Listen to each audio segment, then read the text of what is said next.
Hello everyone, स्वागत है आप सभी का रीजनिंग की आज की हमारी क्लास में। और आज की हमारी 7वीं क्लास है ये, ठीक है। शाम को 7 बजे आपकी ये क्लास आती है। तो चलिए स्टार्ट करते हैं। हम इसमें सिंबॉलिक और या कहें कि नंबर एनालॉजी को पढ़ रहे हैं, ठीक है। तो कल की क्लास उसका जो बेसिक कंसेप्ट था उसको मैंने क्लियर कराया है। तो चलिए स्टार्ट करते हैं। कह रहा है कि 5 का संबंध जो है 25 से है, तो 81 का जो संबंध है किससे होगा। आपको मैंने बोला था कि आप 1 से लेकर 25 तक कम से कम वर्ग याद कर लीजिएगा और 1 से लेकर 10 तक जो है क्यूब भी याद कर लीजिएगा। इसके साथ ही साथ अपोजिट नंबर्स को भी बोला था मैंने, और जो अल्फ़ाबेटिकल नंबर्स होते हैं ABCD के प्लेस वैल्यू और उसका अपोजिट नंबर भी बोला था मैंने, ठीक है। तो विशेष तौर पे इनको फोकस कर लीजिएगा, तभी ये प्रश्न बनेंगे, ठीक है। तो कह रहे हैं कि 5 का संबंध 25 से है, तो 81 का संबंध किससे होगा। आप ध्यान देंगे तो 5 जो है 25 जो है 5 का वर्ग है। 5 का जब आप वर्ग निकालते हैं तो क्या होता है, 25 होता है। तो कह रहा है कि 81 किसका वर्ग है। तो 81 का ऑप्शन दे रहे हैं किसका वर्ग है, 8 का है, 9 का है, 10 का है या 27 का है। तो जब 8 का वर्ग निकालते हैं 8 × 64 होता है, ठीक है। 8 का वर्ग निकालेंगे तो 64, तो इसका राइट जवाब होगा 9। 9 का जब आप वर्ग निकालेंगे तो 81 होता है, ठीक है। तो इसीलिए ऑप्शन नंबर जो बी है इसका राइट जवाब होगा। यहाँ पे पहले का जो दूसरे से संबंध है, आपको पता है हर क्लास में मैंने बोला है कि पहले का दूसरे से संबंध देखना है, फिर दूसरे का तीसरे से संबंध हम देखते हैं, तीसरे का चौथे से देखते हैं, सॉरी। तो पहले का दूसरे से क्या संबंध है, तो ये इसका वर्ग है, यानी 5 का वर्ग है ये 25। तो 81 किसका वर्ग होगा, तो 9 का वर्ग होगा। तो ऑप्शन नंबर जो बी है आपका राइट जवाब होगा। जब भी आप प्रश्न करें तो पहले का दूसरे से संबंध देख लें, तभी तीसरे का चौथे से निकालने का प्रयास करें। यहाँ पे अगर बात करें तो डी का डब्ल्यू है, तो ई का क्या होगा।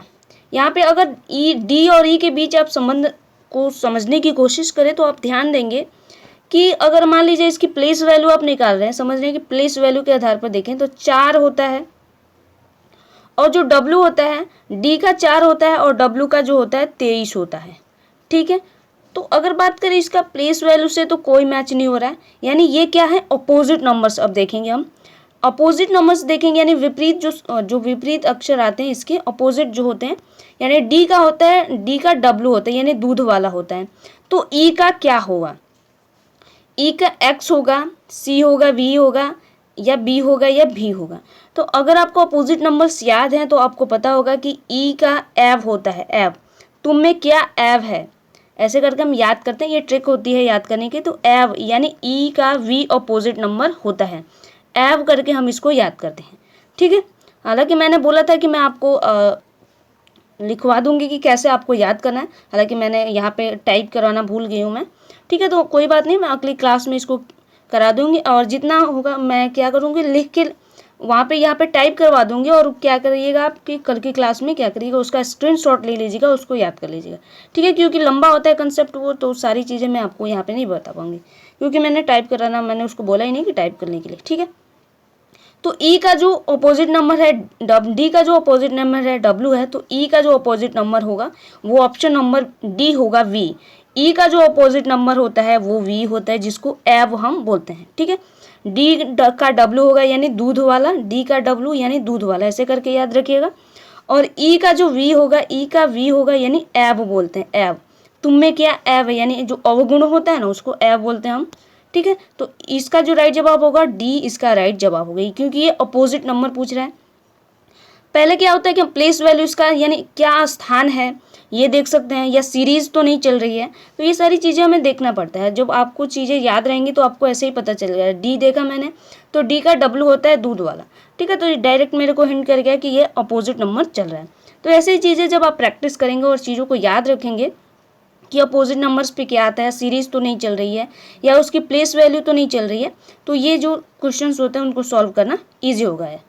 अगर बात करें यहाँ पे तो 7 का संबंध 42 से कह रहा है, यानी 42 से कह रहा है, तो 9 का संबंध किससे होगा। तो अगर यहाँ पे क्या करेंगे, अब 7 और 42 के बीच को हमको संबंध देखना है कि कैसा है 7 और 42 का। तो आप देखिए कि इसका क्या रिलेशनशिप बन रहा है, 7 × 42, तो यहाँ पे भाग हो रहा है, ठीक है।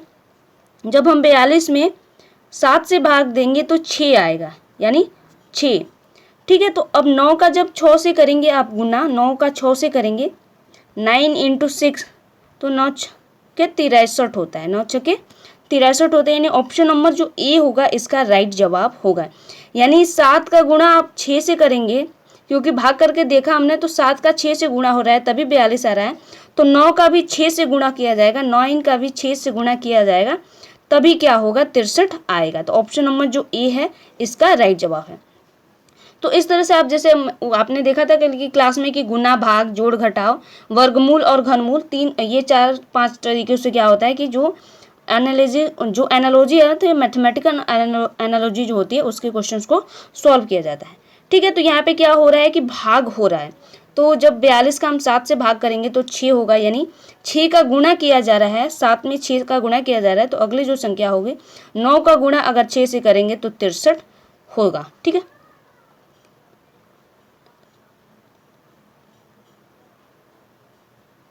सॉरी मैंने गुणा, जब हम 9 का गुणा 6 से करेंगे तो 9 छक्के 54 होता है। ठीक है, सॉरी, ऑप्शन नंबर जो बी होगा इसका राइट जवाब होगा।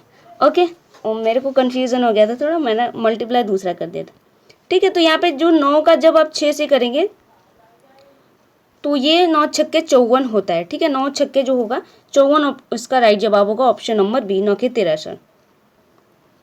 ठीक है, तो यहाँ पे मेरे से मिस्टेक हो गया था, गुना करने में थोड़ा सा मैंने ध्यान नहीं दिया। ठीक है, अगले प्रश्न पे चलते हैं। अगला कह रहा है कि अध्यापक का संबंध जो है विद्यालय से है तो डॉक्टर का संबंध किससे होगा। आपको पता है कि अध्यापक जो होते हैं या शिक्षक जो होता है विद्यालय में पढ़ाता है, तो डॉक्टर कहाँ पे काम करता है, तो अस्पताल में काम करता है। ये प्रश्न शायद 2 या 3 बार भी आ गया। तो ऑप्शन नंबर जो बी होगा इसका राइट जवाब होगा ऑप्शन नंबर बी। तो इस पर हमें ज़्यादा बात करने की ज़रूरत नहीं है। अगला प्रश्न कह रहा है कि 1 का संबंध 1 से है तो 2 का संबंध किससे होगा। ठीक है, 2 का संबंध किससे होगा।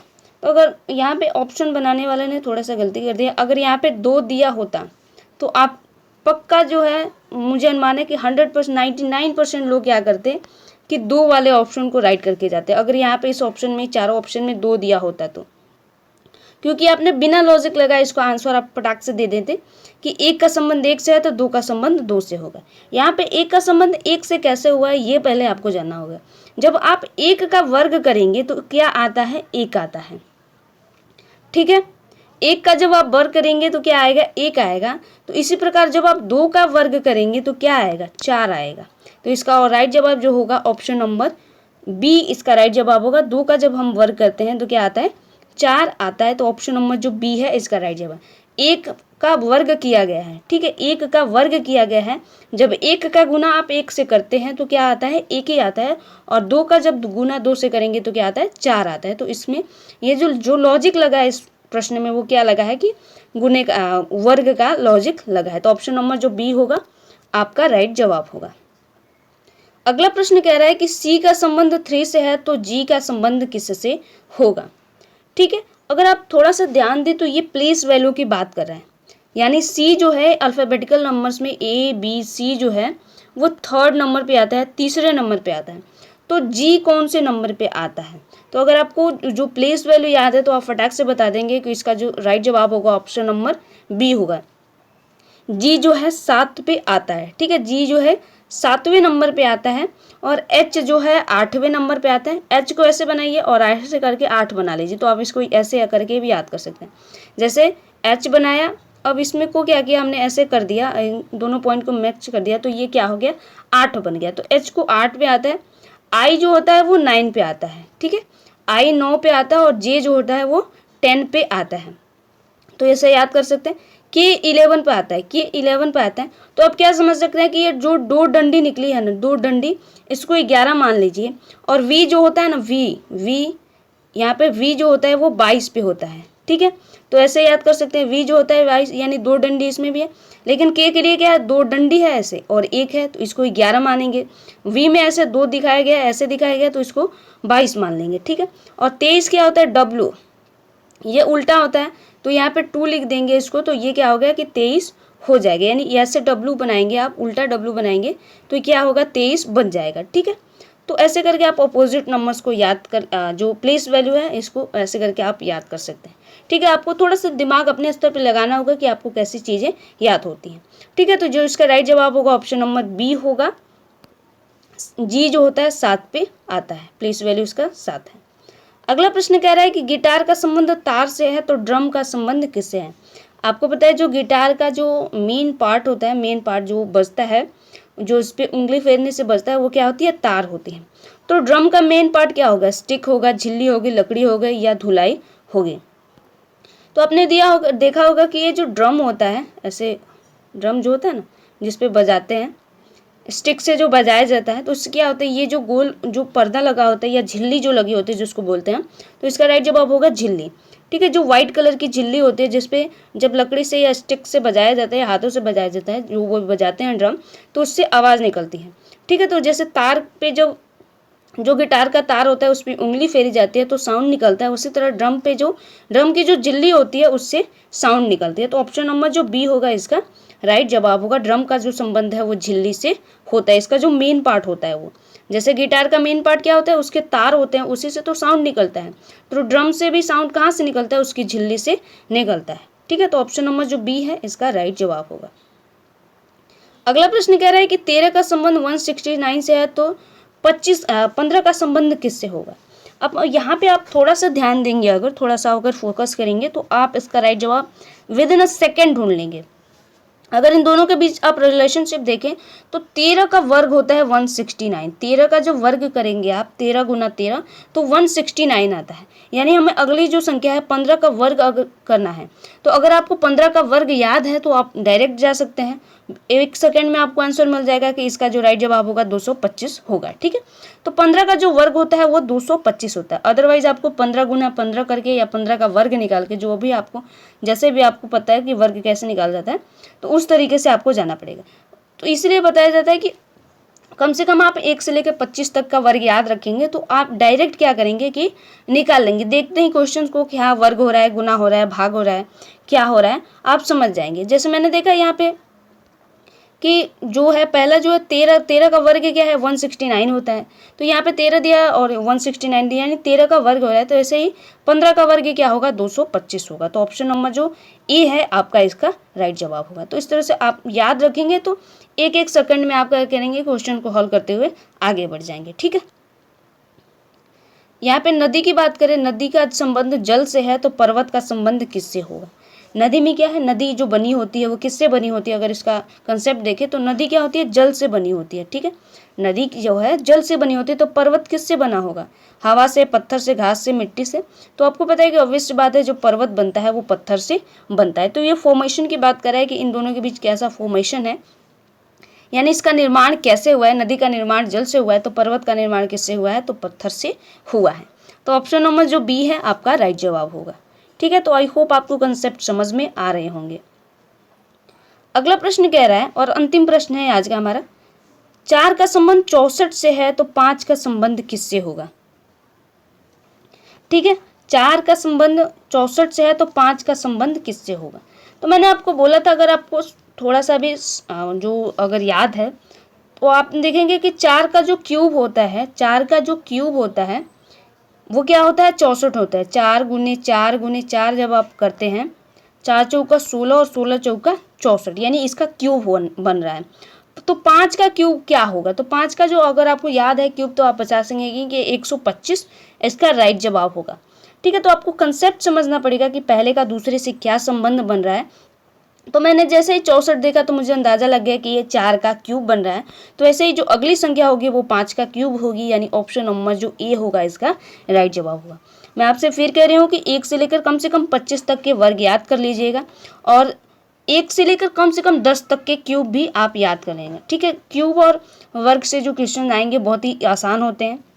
इसके साथ ही साथ जो ABCD है उसका जो प्लेस वैल्यू है और प्लस उसके अपोजिट जो नंबर्स होते हैं, यानी उनके अपोजिट में कौन सी संख्या जो नंबर्स आएंगे, जो अल्फ़ाबेटिकल नंबर्स आएंगे उसको ध्यान रखना है। तो अगर ये सारी चीज़ें आपको याद रहेंगी, ये 3-4 बातें, तो आप जो है प्रश्नों को बहुत ही आसान तरीके से बना सकेंगे।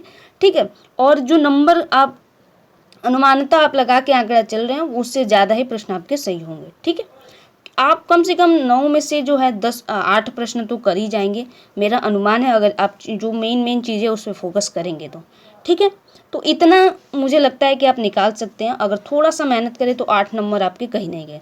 कुछ कुछ केसेस में हो सकता है कि कोई कोई व्यक्ति क्या करे कि कोई स्टूडेंट 9 में से 9 भी लेके चला है, ठीक है। तो वो डिपेंड करता है कि आप कितनी पढ़ते हैं, कैसे पढ़ते हैं और चीज़ें आपको कितने क्लैरिफाई तरीके से हैं, ठीक है। तो ये सारी कंसेप्ट हैं, आप इसको ध्यान में रखिएगा। तो आज की क्लास आपको कैसी लगी कमेंट में ज़रूर बताइएगा। मिलते हैं अगली क्लास में, तब तक के लिए धन्यवाद।